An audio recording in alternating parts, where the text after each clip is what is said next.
नमस्कार दोस्तों, प्रमीला खत्री हिंदी क्लासेस में आपका स्वागत है।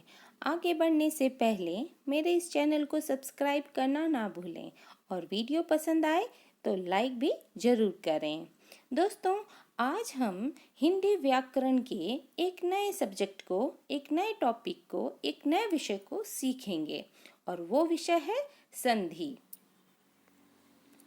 तो संधि क्या है? तो हिंदी में संधि का शाब्दिक अर्थ है जोड़ अथवा मेल, जोड़ना और मिलाना।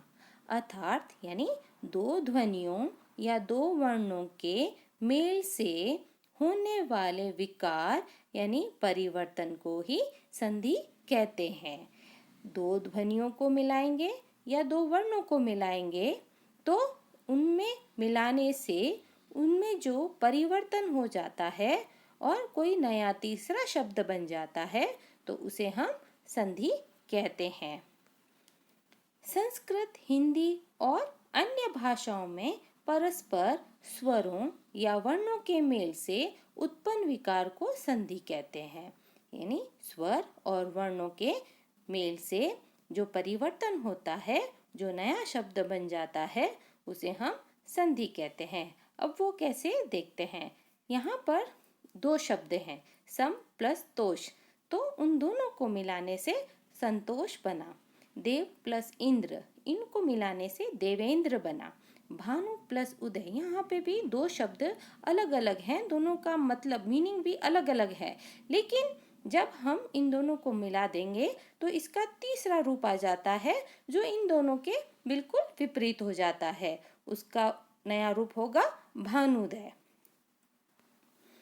जिस प्रकार से नीला और लाल रंग मिलकर बैंगनी रंग बन जाता है, यानी हम अगर नीले रंग को और लाल रंग को मिला देंगे, जोड़ देंगे, मिक्स कर देंगे तो नया रंग बनता है, वो है बैंगनी।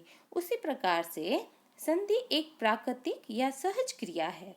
जब दो शब्द मिलते हैं तो पहले शब्द की अंतिम ध्वनि यानी लास्ट ध्वनि और दूसरे शब्द की पहली ध्वनि यानी स्टार्टिंग ध्वनि आपस में मिलकर जो परिवर्तन लाती है उसे हम संधि कहते हैं।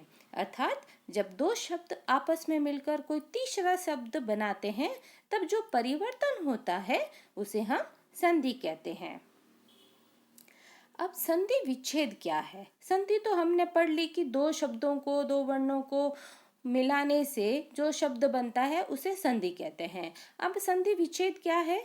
तो शब्दों के मेल से उत्पन्न परिवर्तन को ही संधि कहते हैं। परिणाम स्वरूप उच्चारण एवं लेखन दोनों ही स्तरों पर अपने मूल रूप में भिन्नता आ जाती है। यानी संधि में जब हम दो शब्दों को लिखते हैं, आपस में जोड़ते हैं तो नया रूप मिल जाता है उस शब्द को, उसको हम संधि कहते हैं। अतः उन शब्दों को पुनः मूल रूप में लाना ही संधि विच्छेद कहलाता है। यानी हमारा जो नया शब्द बना, दो शब्दों को जोड़ने से जो नया शब्द बना उसको तो हम संधि बोलेंगे, लेकिन उस नए शब्द को वापस तो अपने मूल रूप में, अपने ओरिजिनल रूप के अंदर, अपना जो पहला रूप था उसमें लाते हैं तो हम उसे संधि विच्छेद कहते हैं। उसको हम और अच्छी तरह से समझते हैं। जैसे दो शब्द हैं, महा प्लस ईश। यहाँ पे दो शब्द आ गए, महा भी आ गया और ईश भी आ गया। यहाँ पर दो वर्ण हैं, यानी महा में आ की मात्रा आती है लास्ट, उसकी ध्वनि, और यहाँ पर सेकंड जो शब्द है उसकी पहली ध्वनि ई, तो यहाँ पर आ प्लस ई हो गया। अब इन दोनों को जोड़ देंगे, महा और ईश को जोड़ देने से महेश बन जाता है। ठीक है, अभी यहाँ आ प्लस ई दो वर्णों के मेल से विकार उत्पन्न हुआ और ए ध्वनि उत्पन्न हुई, तो यहाँ पर ये संधि हुई।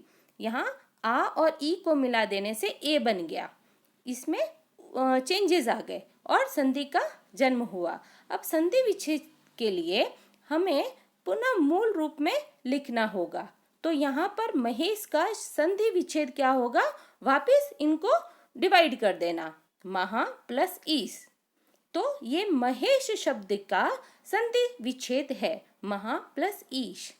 तो महा प्लस ईश, इसका संधि होगी महेश और महेश की संधि विच्छेद होगी महा प्लस ईश।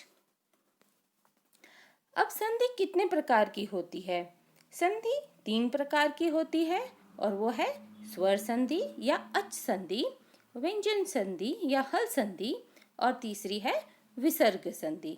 हम इन तीनों भेदों को मेरे नेक्स्ट वीडियो में अच्छे से विस्तार पूर्वक सीखेंगे और समझेंगे। तो दोस्तों, मेरा यह वीडियो आपको कैसा लगा? अपने सुझाव कमेंट बॉक्स में ज़रूर लिखें और मेरे नए वीडियो में आप इन तीनों भेदों को अच्छे से समझें और सीखें। तब तक के लिए धन्यवाद।